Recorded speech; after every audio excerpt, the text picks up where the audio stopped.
Penn State improves to 10-2 on the season with a 35-16 home win on Senior Day against the Michigan State Spartans. I'm Tom Hannafin. He is Thomas Frank Carr from Blue White Illustrated. Thank you for joining us here for the live postgame show on YouTube. We have a lot to dive into because this was a game that, frankly, was a lot closer than it should have been based on the way Penn State was playing in the first half and then into the second half. Really, the old cliche, a tale of two halves. So this was obviously extremely positive. You get to send your senior class out on a very high note, and now Penn State can hopefully, certainly look forward to a New Year's Six bowl game. I think that feels really, really good for a lot of Penn State fans. And there are plenty of Penn State fans that didn't think a 10-2 season was possible, this guy included. So this is a good end to a good season. I know there are Penn State fans out there that want great, elite, in the college football playoff, in the national title picture, but taking this season for what it has been, T. Frank, and what this game was, how do you feel? It's over. Like, I just got a tingle of it's over. Like, the regular season is over. We got through the whole thing, and that's really, I'm kind of stuck on that right now of like, the season is complete and Penn State is 10-2. They got, even in this game, they got a 35-16 victory over Michigan State. They were very much the upper middle class of the Big Ten, the upper class of the Big Ten. If you look at the rest of all of the other teams that they've played this year, the Big Ten team that gave them one of the biggest challenges, Purdue, is going to the Big Ten championship game, and the other one, Michigan, just steamrolled Ohio State earlier today. So, you know, it's just kind of, we knew who this team was post Ohio State. And it's just been consistently inconsistent, but also it's been getting there every single game. And it's over. There's a lot of things that are over. That was the final home game for Sean Clifford at Beaver Stadium. For people that thought that was never going to end, they even made a joke of having him on the original 1856 football team or whatever at the end of the broadcast there. It's over. Happy Thanksgiving. The season is over. You get a portion of your Saturdays back. I don't know. I'm just stuck on that thought right now. For me, just as a football fan, I'm very sad that college football season, the regular season, has ended because we pine for it so much as broadcasters and as fans. So for it to be gone already, it's really kind of sad. But also, I agree with you. There's so many ups and downs to this season, even though 10-2 looks far from inconsistent. If you paid attention to this football team every single weekend, you knew this was an inconsistent football team. So I share your relief. To all the fans that are tuning in here live, please get involved in the super chat. All your questions, your comments will be highlighted throughout the show, and your donations go directly to Blue White Illustrated and help T. Frank get ready to put lights around his house for the Christmas season, especially. We're very excited about that. Yeah. Taking a look here at Kevin's contribution. Thank you very much. Just want to say thank you to you guys for an awesome. Oh, thank you, man. The content you provide every week is top notch. Well, we appreciate you, Kevin. And honestly, Frank Kevin. works so freaking hard. Before we came on here, he was publishing an article, putting out a tweet. He wrote the article, and then he's on top of that, probably uploading the website, doing this show. He'll have 6 other shows he's got to do probably before he goes to bed. So we officially have 7 shows here on the BWI Daily Edition channel with the Hoops podcast and the post-game show. So we are full steam ahead. Now that's 7 considering there's been a post-game show every week. And I am just like, you know, it being over is kind of like you cross the finish line, but you're also, like you said, sad that the journey is over. This is one of my favorite times of the week is the BWI Live postgame show. I love hanging out with you guys. And I appreciate all the support everyone's given the channel. If you could, for the video, as always, I know Joe Bot has already given you the instructions in the chat. Yes. Please like the video so let people know that we're doing the BWI Live postgame show. Get more eyeballs on this. We can do more fun stuff. We can grow the channel so that you don't have to hear my voice every single time we're here on the YouTube channel. There are plenty of talented people that I want to get involved in. We need to grow for that to happen, and that is through your support, through donations during the live shows, and just watching the show, watching the videos, and hitting the like button. So I will get off my soapbox for the rest of the season until the bowl game. I promise you about that, but thank you. A contribution here from M-Shive2 I think is important considering looking back at this season overall. Did Penn State only lose to the number 1 and number 4 team when all is said and done? Now, obviously right now, Georgia's number 1. I think it's Georgia, and then probably about 6 other teams, and then about everybody else. But to the point that M-Shive2 is trying to make, you lost to, at least this weekend, the number 2 team in the country and the number 3 team in the country. That ain't bad. Yeah, especially considering 2 parts of that, of how far you pushed Ohio State into that fourth quarter, and then secondarily, what Michigan did to Ohio State. So, in that sort of misery loves company, Penn State isn't the only team that got steamrolled by Michigan. I don't feel so bad season. all of a sudden. Yeah. And if anything, you feel better about the way that you played Ohio State, because that, again, was 3.5 quarters of hanging tight with Ohio State, and the way Michigan just beat the doors off them in the fourth quarter. That was eye-opening. I was listening to the game. I didn't see the game, but it certainly seemed like Ohio State was playing cover 0, and they paid for that. And there's different ways and different thoughts on how you stop teams, and they lead to very specific outcomes. So that was not to get off on a tangent about that game, but it just shows you that like football is very matchup driven, and when you have an advantage or you want to take something away, there's the opportunity for you to give up something else, which I think leads us into what happened today between Michigan State and Penn State, which is early in the game, Penn State was able to get running through formations and numbers, and then in the third quarter, I think Michigan State realized that Penn State had a freshman left tackle and that their offensive line was banged up, and they started playing like it. Penn State wasn't able to run the football because Michigan State's front 4 controlled the line of scrimmage, but eventually they found the workaround, and that's been consistent this year, is that Mike Yurcich, even when the offense goes into one of those lulls, they have been able to put a drive together, and in this game, they got a drive late, and they were able to get a touchdown to seal the victory before everything kind of fell apart. These are 2 teams, T. Frank, coming into this, it felt similar in the fact that, okay, both teams really banged up. You look at this game, and Penn State had a lot of injuries along the offensive line. Obviously, Parker Washington is out. Joey Porter Jr., to his credit, played a few drives maybe early in the game. The dude was suffering from appendicitis 3 weeks ago, and for him to come back and just be able to step on the field for what is potentially his last game as a Nittany Lion at Beaver Stadium, probably you can understand his motivation, just giving it a go as much as he could. Hats off to Kalen King, who I thought played a fabulous game. He was picked on a lot, and he responded quite a bit. There were a lot of injuries for this team, for Penn State. And then Michigan State, obviously, their off-the-field issues regarding the tunnel fight with Michigan has cost them some players. There was a great quote during the broadcast from the FS1 team saying that Mel Tucker had said during practice they can't hit anybody because they don't have the bodies to do so. So when they come into game days, that's when they hit. So 2 teams limping to the finish line in a way that it's the end of November. That's to be expected. And you saw some of the things that Michigan State, I want to focus on Penn State's offense to Michigan State's defense. Michigan State's defense, really good defensive tackles, solid linebacker core, not the best secondary that's out there. But they did a nice job there in the second half. They were getting gashed there in the first, but they really bowed up in the second. What do you attribute that to? Was it scheme change or pride? I don't necessarily agree that it's a great defensive line. I think traditionally they are. I think the D tackles are good. That's about it. Yeah. So they've been hot and cold up front with this, kind of patchwork defensive line in the defense. Other teams that are, I think, a little more healthy probably could have handled that defensive line a little better.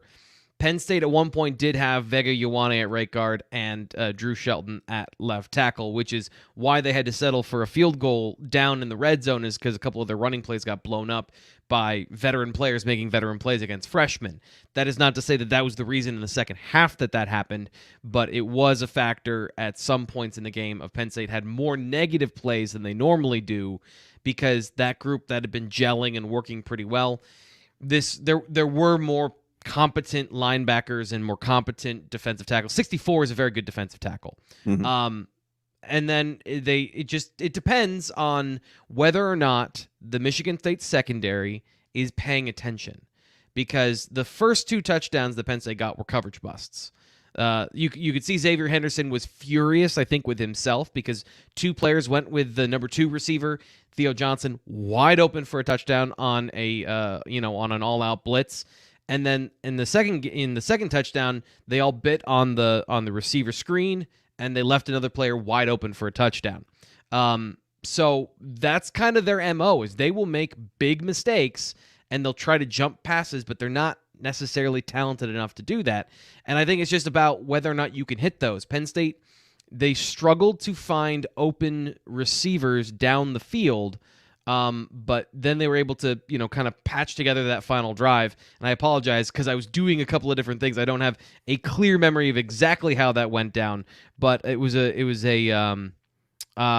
the strange play action on the wheel route was a really good play where they had been mimicking this one play all game long, and then they basically do their fake run-through screen and then the throw to the tight end. So they're able to find some workarounds from what they were doing in the middle of the third quarter, which, to your question about scheme, they were just running between the tackles. It was a lot of just read the numbers, give the ball to the running back, and I think Michigan State was just goading them into giving the ball into the middle of the line, which Michigan State knew they had an advantage there. So that's kind of the chess match that I saw, although there's going to be some good film review there because I got to figure a little bit more about what happened in that from third to fourth quarter about what the transition was there. Of course. Gary Noddle, thank you very much. Good season. A lot to build on. The future is bright. To piggyback on that, David agrees with you. Next season is going to be it. The offensive line better. Abdul Carter, who was a monster today. Jayden Reed, Kalen King, Katron Allen, Drew Aller, Nick Singleton.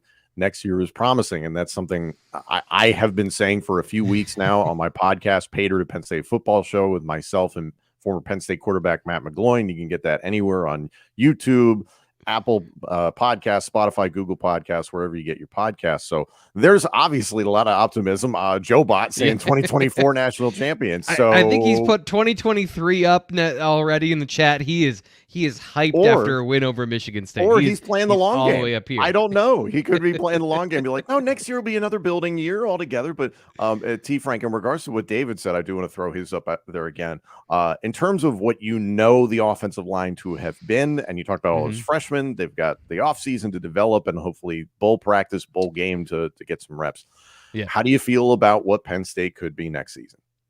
So they need to address the tackle situation, and that could be addressed a number of different ways. Olufashinu could come back. If not, they have Drew Shelton. I don't think I've seen enough of Drew Shelton to say that next year they're going to have an elite offensive line. I think he's got a great start, but he needs to do some work, and I don't think that that's me taking a shot at him at all. He's a freshman who went out there and was a part of the offense and helped them win these final games. But to get back to what we were talking about of playing against Ohio State, playing against Michigan, they're going to need significantly more from that left tackle position, and that's he's a redshirt freshman. What we saw from Fashanu this year, a third-year player, who had a chance to really work on his body and get a lot of reps with Phil Troutwine and all of those things that go into building a good offensive lineman over time. So that left tackle position, that's what I want to see. But left guard, Landon Tangwall should come back healthy, which is going to be competition with J.B. Nelson. Hunter Norzad presumably is going to center. I think that's a great move for him. And then at that guard position, you got Vega Ioane and Sal Wormley. And to me, that and right tackle is going to be really fascinating because for the first time in a long time, they're going to have depth and competition. So Sal Wormley can't be bad in pass protection next year. Because if he is and Ioane is not, they're going to have the ability to play more than one player at that position. Now that might do the co-starter thing, or somebody might outright win the job. And then at right tackle, does Caden Wallace come back? The tackle position, they're going to need to add somebody in the transfer portal because you can't just throw in another freshman there, even if you're very excited about some of these five-star offensive linemen. Javen Williams coming into the class of 2023, which I believe he's going to be a tackle, but kind of like Drew Shelton, he is very raw in his pass protection where he doesn't do that in high school. So tackle to me is the big thing about what's going to happen, because if they get an upset and both of their starters from the beginning of the season come back, then you've got serious depth at all four positions. But that's going to take some of these decisions over the next 3 to 4 weeks, maybe trailing into the new year, to find out what that group looks like. Speaking of decisions for next season, I do want to highlight a handful of questions here in the chat that are really good. So I want to jump away here from the one I have posted and then jump to this one. Is Juice Scruggs gone for sure? It's T. Frank. It's so hard to tell now because with this COVID year, you and I were texting Yeah. about it in regards to Parker Washington. So Yeah. is Juice Scruggs completely gone from college football? I think he has another year of eligibility, but he's played well this year, and I think it would be a good decision for him to go to the NFL. And this is the reason why, is he is a mature offensive lineman. I think he's a finished product on the college level, and all that he would be doing is risking injury and making perception changes, maybe, about what he is as a football player. Because to me, if you're an interior offensive lineman and you're not a first-round pick, then your starting threshold is like the 4th round. And then from there, it's need, fit, and interview, coaches, all of those things, all of those intangibles that we don't really know how teams are going to value all of those things. But I think he's been a good football player this year, but he hasn't been an overwhelming, obvious sort of talent, although he is the most consistent Nittany Lion up front, and he has led this team. So I think he's going to make a good player prospect, but I don't know where the NFL is going to value him without those elite traits of high-end production and domination blocks, all that stuff. Speaking of NFL aspirations, do you expect Parker Washington to return next year? Obviously, his season ended due to injury. I think it would. This is another one of Jahan Dotson proved me wrong, because I thought after 2020 that he was kind of in the same position of, is he going to get any bigger? The NFL isn't going to really like receivers that are small and don't have a big catch radius. But he improved his speed, and he became an uncoverable route runner who went in the first round. So Parker Washington can come back, but what he has to come back for specifically is to be healthy in the offseason to train, because he was not a part of participation in spring practice with some undisclosed injury, and he ends this season with an injury, and I kind of believe he was playing with an injury in 2021. So he needs to be healthy, and he needs to be in the weight room, and he needs to be able to improve his speed. So that's the biggest thing for him to come back for. If he doesn't, and he's injured right now and he can't go through the postseason training process, I do think his stock would drop. So I do think it's probably a good idea, like Mustipher last year, for him to come back one more year and try to improve his draft stock, because I don't believe he's going to be at 5'9", 215, not a burner, great body control, but he doesn't have the perception of Dotson. So he's another guy that I think could go, and it wouldn't surprise me, but the best answer probably is for him to come back. Yeah. Parker Washington, for me, is the perfect NFL slot receiver. I know that can get sometimes a negative connotation that you're saying, oh, the guy's not a 1 or something like that. Antonio Brown was a slot receiver most of his career. So I think there's plenty of ways that Parker Washington can contribute in the National Football League, but we'll see if he returns to Penn State. I do want a few questions here. Vice Prez asking, will Penn State have the D-line to stop Michigan in the running game next year? And to fold over into a super chat question here from Kevin, will the beatdown in Columbus today help Michigan take over as the class of the Big Ten? So kind of two-part question for you, T. Frank. So defensive tackle is the biggest concern along the D line, because PJ Mustipher, I don't think, played great this year from an on-field production, but he was a valuable defensive lineman in that rotation. I have not been overly wowed by any of the players behind him at that position, especially some of the more veteran players. And I do think I think it's not even a secret. Defensive tackle is going to be a need in the transfer portal. That is something that you're not going to get from a player developing into that role of PJ Mustipher, because nobody played a standout role at that one tech, in my opinion. So I do think at the other position they are in a great spot with Keziah Izzard. He might even have a breakout season where he might be that true complete 3 technique in this defense. He was good today.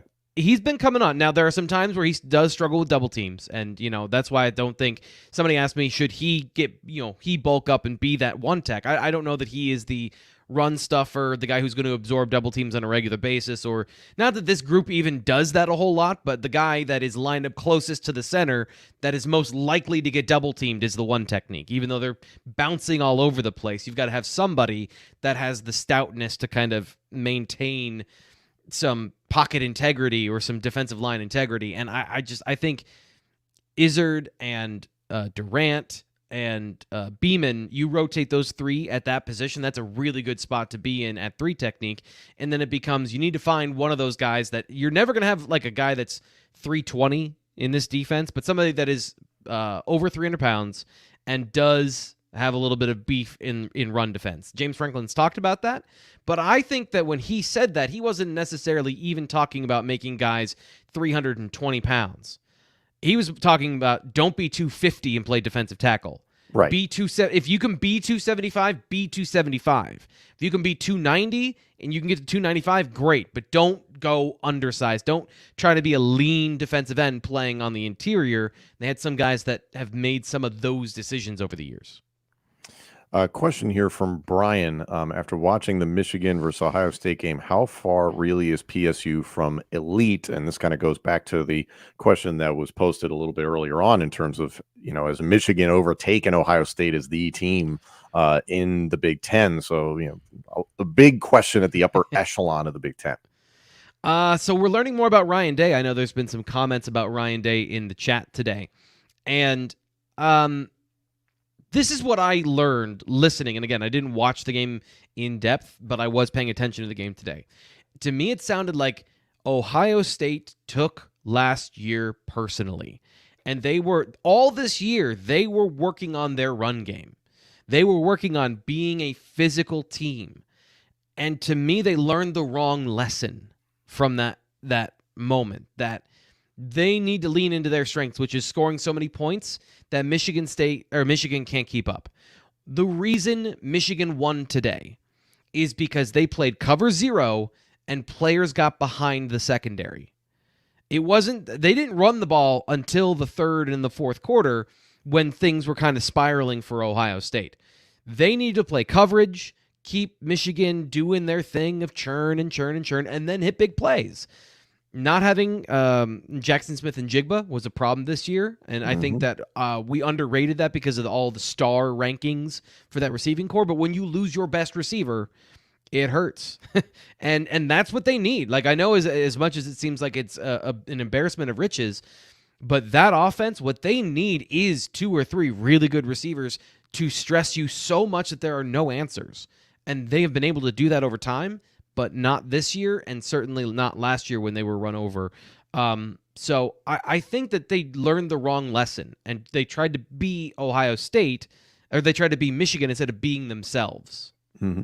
I agree with that. To the question from Brian, how far is Penn State from elite? I think there's still a gap. I think it's obvious watching those two Titans clash, two very different styles of team. And then the crazy thing to think about, T. Frank, is that I think this Michigan team is maybe not as talented as it was last season. And I think J.J. McCarthy presents a different dilemma in that he is mobile, but he's not as proficient as Cade McNamara was last season as a passer. So I think there's some things about Michigan that, you miss Ajabo and Hutchinson. So it's a different team, but that team got smoked by Georgia last year in the college football playoff. I would expect a similar outcome. So it's very odd to think that within the Big Ten, you can have 2 very different juggernauts in Ohio State and Michigan. And then there's Penn State, that if there were no divisions within the Big Ten, it would be theoretically Penn State would be the 3rd best overall team in the Big Ten. So J.J. McCarthy to me is fascinating because you watch the game against Illinois and he couldn't help them win that game when there was the opportunity. And in this game, and I feel like I just watched Penn State and I just watched them do all these things and have all this analysis, and I feel like I'm breaking down the Ohio State game more than I should but I can't help myself. You give guys simple reads and they can make plays. We saw the same thing with Wimsatt for Rutgers early in the game a couple weeks ago. Is they were giving him cover 1 and he could read it. And when you give him simple, clean reads, guys do have the ability to throw the ball into tight windows and make plays. So you give a guy like McCarthy a clean read too many times and he will hit the play. I thought they need, kind of more coverage, make him earn it. Make him earn it through his eyes and his reads. But the problem is when you play zone against them, he can do that in the underneath coverage and pick you to death. But when it comes down to it, they gave up too many explosive plays in the passing game early. and then didn't bank any points. And no, I don't think Penn State is too far off those programs, but there's something that we have to stop right now and address. And that is everything changes now. Right now, the season is over. December is here.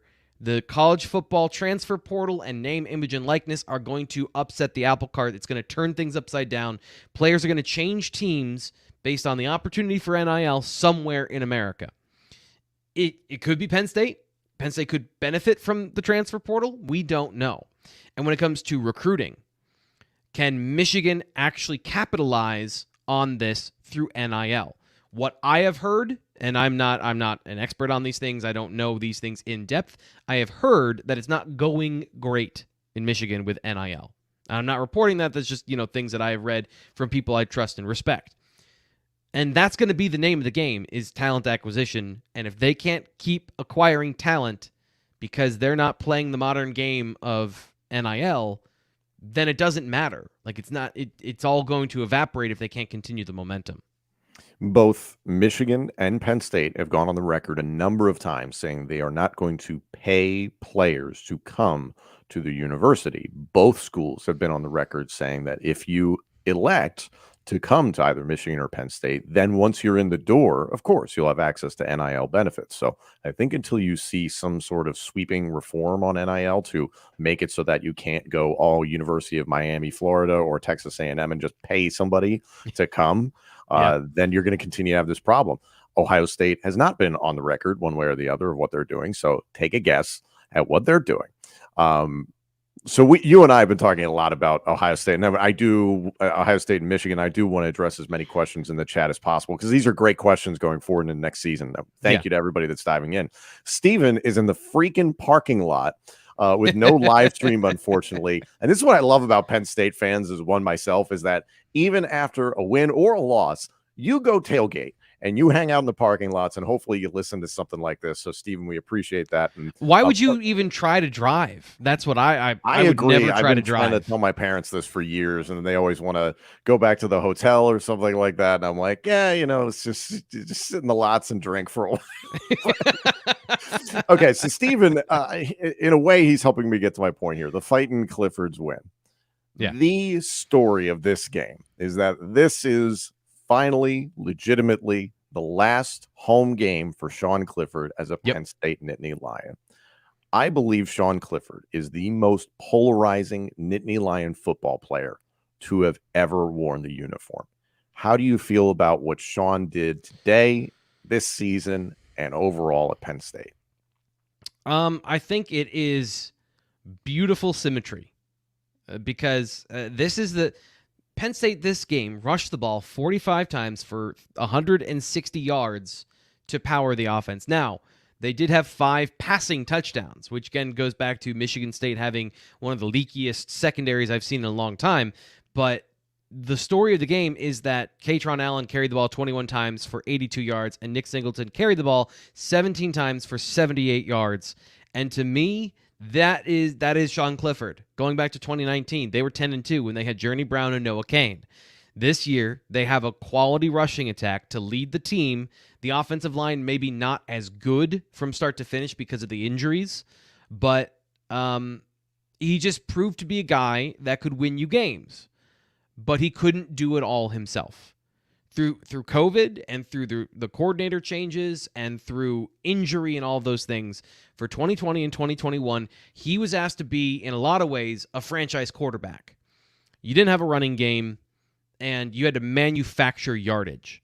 And you were asking him to be the guy that had been there and done it and seen everything. And he was never that quarterback. But he still fought through all of those things. And I'm not trying to, memorialize him as this great player, but it is very indicative of what he had to go through of being asked to do more than he could. And then when he wasn't asked to do more than he could, they become a team that wins 20 games in 2 years. You were at the press conference this past Tuesday when Ben Jones, I thought, put it extremely well. And I talked about this on my podcast, Pater with Matt McGloin and myself, is that Ben put it perfectly, and he said quarterbacks, like coaches, are loved for as much as they won. And thinking back on some of the recent quarterbacks under James Franklin, Hackenberg kind of gets a pass because it's a weird time following the Sandusky scandal, a lack of scholarships, a lack of overall talent around him, but some talent, obviously. So it was just odd, obviously, the transition from Bill O'Brien to James Franklin. Then you get Trace McSorley, who, in the words of Ben Jones, won too much for anyone to dislike him, which is completely accurate. And then you have Sean. And Sean's story is fascinating. I think it was Audrey Snyder who put up an article that said he committed to Penn State in July of 2015. Saquon Barkley was a freshman at the time at Penn State. It's mind-blowing what he has gone through. You appreciate that commitment. That was 7 years ago that he said, I want to be a Nittany Lions. So I respect what he's done on the field. I appreciate what he has accomplished. I think there is always going to be some sort of asterisk next to his records because of the amount of games that he played and the things that the teams ultimately did not achieve. Can you pin that on one person? No. Now, that's how college football fandom kind of works, is that you pin those things on a coach, on a quarterback. And you and I have been on this show a number of times when the ups and downs of the season have gone on and been like, well, that wasn't entirely one person's fault because that's football, for crying out loud. So here's a play that encapsulates being a quarterback. Sean Clifford gets sacked, holds onto the football, and everyone goes, what an idiot. No pocket presence. What a terrible play. But if you're watching the play, it was an RPO pass, and the receiver didn't run a route. The person he was looking to throw the football, and there's only one option in that situation, had his head turned away from the football. So you're going to get blamed for that as a quarterback, and no one's going to go back to look. And even if I say that to, the thousands of people watching this show, half of them aren't going to care, and the other half are going to go, oh, interesting, I'm still going to blame Sean Clifford. I'm still going to have those feelings about that. And that's what it's like to play quarterback, is even when it is not your fault, it is your fault. And it doesn't much matter unless you produce. And that's kind of the narration of Sean Clifford that I was trying to, paint, is that on both sides of this journey, he has operated the offense that has a lot of talent, and he hasn't gotten in the way, but he has been a passenger on that vehicle in a lot of ways. Now, that's taking a lot of the credit away from him as a quarterback of not having any part in the run game, where he does have to make sure that they're running into good looks and all that stuff that James Franklin talks about, are the things that you don't know about the quarterback. But as far as the guy with the ball making the plays, 10-2 in 2019 and 10-2 in 2022, they look pretty similar to me. Just really quickly, I do want to address this here from Kevin. Why isn't Nate here to talk bowl projections? So when will you and Nate Bauer be able to talk bowl projections? Well, if you didn't check out the show on Monday, I think it was, when Nate was on, he had one of the best rants. You need to go check out the BWI Monday live show, because I asked him about bowl projections going into this game, and he just went off for about 4 minutes. We even extended the show because it was so good. But he is not here because he's worked diligently at Beaver Stadium to bring you his instant analysis, his recaps. I believe he does the highs and lows after the game. So that's the not fun actual answer. But we are going to have a bowl selection show coming up and a bowl preview show coming up this week. I don't know what day yet. We're still going to plan that, probably Wednesday. So be on the lookout for that, of looking at the bowl selections and all that stuff. Gary, thank you for your super sticker. Again, we appreciate everybody donating and getting involved in the super chat. It goes directly to Blue White Illustrated to help them do what you love. And also, just a reminder, for just $10, you can get a subscription to Blue White Illustrated from now until the start of next football season in 2023. All you have to do is head to on3.com and search Blue White Illustrated for the homepage to sign up. It's a fantastic bargain. You can hear T. Frank all the time, and Reed he does some really fabulous work, like thousands and thousands of words to actually process everything that you guys are seeing as Penn State football fans. And now that we don't have as many press conferences, I'll be able to write more, because I'm also our photojournalist that goes out and records most of the things. So not to be like, oh, look how hard I'm working, but it's like I'll be able to write a little bit more now that we're into this next part of the season. I also do want to say, it is important that this year, I want to thank everybody who's donated to the channel. And at one point, somebody donated money because they thought it was going directly to me. Yeah, we say that in jest. I don't take a percentage of it. It does keep me employed, And that is something I take very seriously. So I do appreciate people helping me stay. If I can pay for myself through what we bring in here on the YouTube channel, I feel like I have pretty good job security. So if you guys want to keep supporting the channel, another thing is I so desperately want to get to 10,000 followers on YouTube. We are short of that. We didn't hit our goal this year, but we're going to before the bowl game.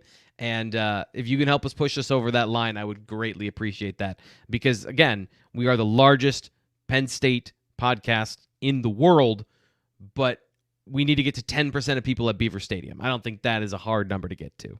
No. Slowly but surely. I'm sure it's going to get there. Thinking more big picture in regards to Penn State, one thought, that I've talked about on Pater with Matt McGloin is the job that Manny Diaz did this season. And now I'm sitting here as a Penn State fan being like, I hope they can keep him. I don't know what his situation is with Penn State, and I imagine he would be highly sought after. I think everybody understands what the problem was at the University of Miami, and it wasn't necessarily Manny Diaz. Mario Cristobal is learning that right now, and that is a program with a lot of issues. So I think this season has put a new coat of paint on a guy who is a very, very good defensive coordinator, and obviously has a lot of talented players to work with on this Penn State defense. So what do you believe the future of Manny Diaz to be? Oh, I don't know. I genuinely don't know. I actually don't think that this year would be the year for him to go. And this is why. If you look at how long it took Brent Pry to get a coaching job, and a lot of this, Sean Fitz made a really good point about this, of defensive guys take a little bit longer to get a job. And he is a super hot candidate right now, but every single organization's going to want a guy that can get you points and want an offensive guru. And with Diaz, I don't know what happened at Miami. I don't know what sort of stuff is lingering about his job outside of coaching at Miami. So with all that stuff, I think another year here would go a long way to making him a candidate that gets a high-profile job. So that's the other part of where Penn State needs to get to as a staff and as a university and as a program, is they need to get to a point where you're not sending Brent Pry to Virginia Tech, which is a good job. You're sending Manny Diaz to pick an ACC school that's really good. I don't know, the higher percentage of those coaching moves, rather than having to start kind of in the middle or the lower half. I'm sure Manny Diaz could get any job he wanted at a certain threshold right now, but if you stay at Penn State, there's the opportunity that you can get a higher head coaching job than, Ricky Ronnie at Old Dominion or things like that. Ironically, Ricky Ronnie was part of the recruitment of Sean Clifford once upon a time. Right. One thing, I was trying to pull it up here in the chat because I know somebody dropped it in, but I do want to address it. Now, obviously, we're going to start the speculation of what bowl game Penn State could be going to. We have to see what happens in the Big Ten Championship and all the conference championship games before that gets determined. And you and Nate Bauer have already sort of addressed it. We'll probably continue to address it, but the recurring theme I continue to see amongst Penn State fans is 3 words: we want Bama. Does Penn State really want the Tide? I haven't watched them. I don't know. So no, first off, no, you don't want to play Alabama without your starting left tackle, your starting right tackle, your starting cornerback, and whoever opts out for the bowl game, wide receiver. You're missing a lot of people. I understand that we're giving Penn State credit for blowing out all these teams. These teams at the end of the year weren't all that great too. We need to keep both of these in mind, that Penn State was so deep that they could blow out these lower end teams in the Big Ten.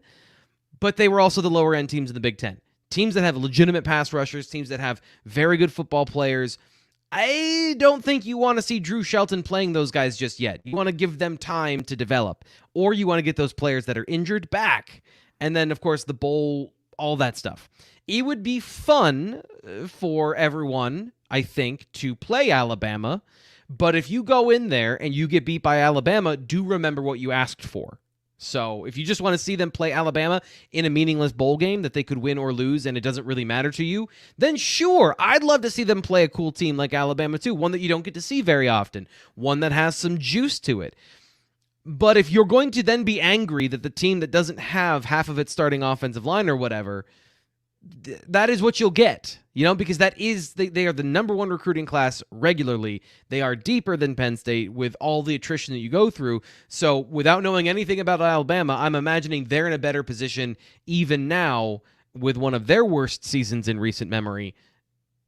I think you don't get an overinflated sense of what this team is at the moment.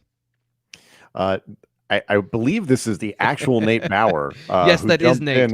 Hey, guys, want to echo Kevin's request. Do you mind going over bowl projections? I'll hang up and listen. Thank you, Nate. We appreciate that. I look forward to speaking with Nate at some point. You don't want to do it? No, because here's the thing. Is I'm like him. I don't have any idea. Here's the thing. Ohio State got spanked today by Michigan. So let's just start with the basic mathematics of if Penn State was going to go to the Rose Bowl, which is all anyone cares about. That is literally all this conversation is fans want to hear Nate or I say that, yeah, it's the Rose Bowl, definitely. I don't know what these jokers in the College Football Playoff Committee are going to think about that loss. I don't know. They had Tennessee after they got blown up by South Carolina in the top 5, right? I have that, or they had them in the top 10. Yes. They also lost their quarterback, Hendon Hooker, and they were still in the top 5. All of it is just a guess. And if there's one thing I don't like doing, I don't like guessing. That's why I'm the film analyst. Is like, at least I know what I saw. I don't have to make it up. In this situation, maybe. Yeah, I don't know. I don't think after what I saw that Ohio State's going to get to college football playoff. Now, everything else has to play out, and of course, 2 wins or 2 losses is worse than losing once poorly, or once very badly. But who knows? I just don't know. Yeah, losing to the number 2 team in the country, or number 3 team in the country, at the time. Yeah, probably won't kill Ohio State's resume. I personally believe that the college football playoff is not about meritocracy. It's about business. And there is no good business sense in having TCU in the final 4 teams that play in the college football playoff. But you have to throw them in every once in a while. You do. So that it doesn't look like it's rigged.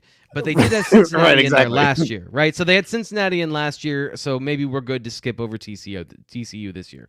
The one thing I'll say is my feeling this whole time has been that the Cotton Bowl makes the most sense. It's top remaining non-Power 5 team left after the other bowls. So unless somebody doesn't go to the Rose Bowl, Penn State is going, I think, to the Cotton Bowl. But I don't know. That's like me saying, hey, I know exactly what time that the sun is going to rise and at what angle tomorrow. I have no idea. I'm sure the information is out there somewhere, but I don't have it for you. Yeah, I'm very curious to see. Obviously, the conference title games are going to have an effect on this. I could sit here right now and speculate that, you could see USC ultimately wind up in the Rose Bowl, but that's if they get snubbed from the college football playoff. If, to your point, Ohio State's loss to Michigan is seen as catastrophic, that could be a big deal. Say TCU loses in the Big 12 championship game, then maybe USC sneaks in, maybe LSU sneaks in. Who knows? So it's constantly fluctuating. I don't know if Penn State fans would be content with something like playing an Oregon or a Utah in a game like that. I don't know if the Rose Bowl would even be on the table, and you have to think about that. I think the Cotton Bowl, I agree with you, that makes a lot of sense. But what's more important here? Let me ask you this. I think this is the more important thing. What is more important, playing in a good bowl or winning a bowl so that you have 11 wins at the end of the season? Because to me, the only math that matters is the win. Because if you did, like, if 10-2 is unacceptable, then 10-3 is untenable, and you lost the bowl game, and you're not a big time coach, and blah blah blah. Right. All the other problems that we have talking about bowl games and people that want to undercut coaches that lose half their team to the opt-outs of the NFL draft. And then, here's the other thing: is guys are gonna enter the transfer portal, so you're not gonna have a full scholarship load heading into the game, even beyond the NFL opt-outs. So the bowl games are meaningless until you lose them. And to me, go to the Cotton Bowl, get a win, have it be a nice rosy finish to whatever, have Sean Clifford and Drew Aller on the field at the same time. They can split reps. One of them can block for the other. I don't care. Like, you need to get the win in these bowl games if you don't go to the playoff, because that's all that matters. I agree. And especially at this level of the Power Five, to the point that Vice Pres says, playing on New Year's Day is the only recruiting tool that remains when it comes to the bowl season for this level of college football. Now, granted, there's plenty of other teams that are out there happy to go to the Duke's Mayo Bowl or something like that because it's going to help a group of 5 team recruit, et cetera, that you get them on TV. Could they go to the Orange Bowl? Yes, they could. Yes, Matthew, I don't know if you missed my rant earlier or if you missed Nate's on Monday, but sure, the answer is yes. If you want them to, yes. They could absolutely go to the Orange Bowl. All. Why not? Here's the thing I think, T. Frank, in all seriousness, is that Penn State fans are saying, oh, we want Bama. Because it's the rose-colored glasses situation. You finish 10-2. Well, they have 2 losses as well. So what if we played Alabama? What if they had a bunch of opt-outs? What if we beat Alabama? Like, that brand name is big. I think the brand that is across the field from you is what is going to matter, and if you can beat them. I saw projections a few weeks ago from Brett McMurphy from ESPN talking about playing potentially UCF in a major New Year's Six bowl game. I don't think that does much for you in terms of recruiting. I think it does a lot for UCF because UCF is a growing brand and is obviously changing conferences here very soon. But if Penn State draws any of the teams that we really just talked about, LSU, Oregon, Utah, not so much, but Utah, USC, Tennessee, even without Hendon Hooker, not trying to be disrespectful, but just saying. And on top of that, Bama, LSU, I mean, like there's all these teams that could be in the mix that if you actually beat that team in a New Year's Six bowl game, or at least you're competitive in a loss, that does a lot. The issue for me, T. Frank, is you just snuck by Michigan State. Kind of. I know 35-16 looks better on paper than what you actually watched. Like that wasn't like the most convincing win. And there have been a lot of games like that this season where you're like, oh, you didn't blow the doors off of really anybody in your conference. So, well, offensively. So I think you make a good point. Like, we have to parse these out because they won 55-10 over Rutgers or over who was it? I'm forgetting all the blowouts. Gary wants the Orange Bowl simply out of convenience, and that I respect because having once lived in Orlando and Penn State playing Kentucky in Orlando, I was very excited about that. But Nate brought this up on Monday. That's a great point. Gary wants to go to Naples. So Penn State fans travel, and the Orange Bowl would love to have 50,000 Penn State fans come to the game. And Penn State draws well on TV.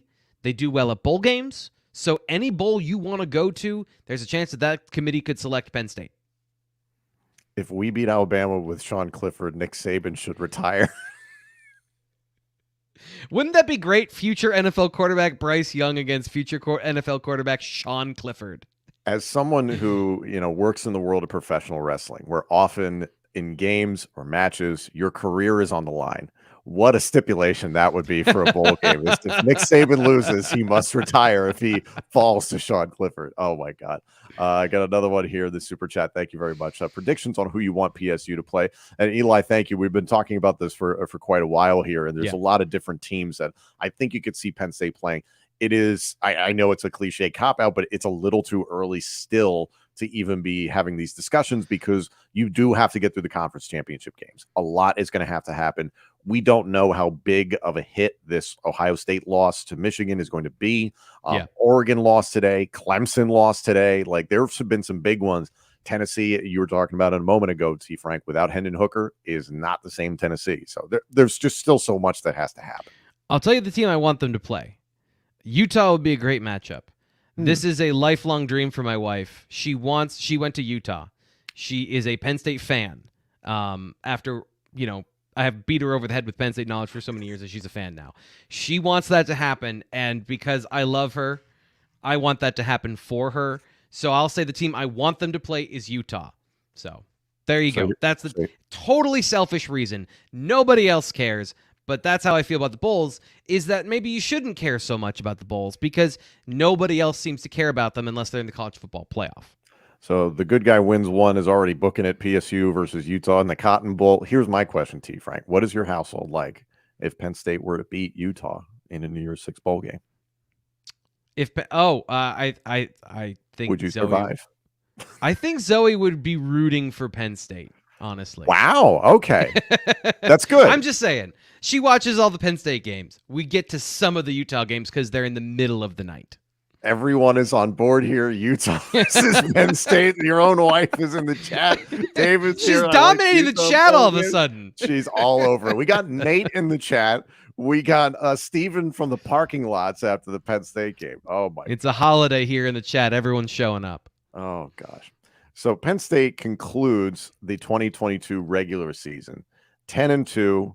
You beat Michigan State, which, frankly, I felt a little like good about. Did we even talk about the game? A little bit, but I mean, honestly, we're giving the people what they want. Exactly. Any last takeaways? Any burning issues from this game that you'd love to vent? Yeah, I do want to talk about the receivers a little bit because I was thinking earlier this week the way they replaced Parker Washington was moving Mitchell Tinsley in the slot, and KeAndre Lambert-Smith shifted over to Tinsley's spot, essentially is how that worked. And it did not go well last week. But it did this week. Lambert-Smith had one of his best games, 5 catches, 83 yards, and a touchdown. So I want to give him credit for playing tougher this week. But in general, that receiver position to me is a complete unknown. We talked about 2023, this team's competitive.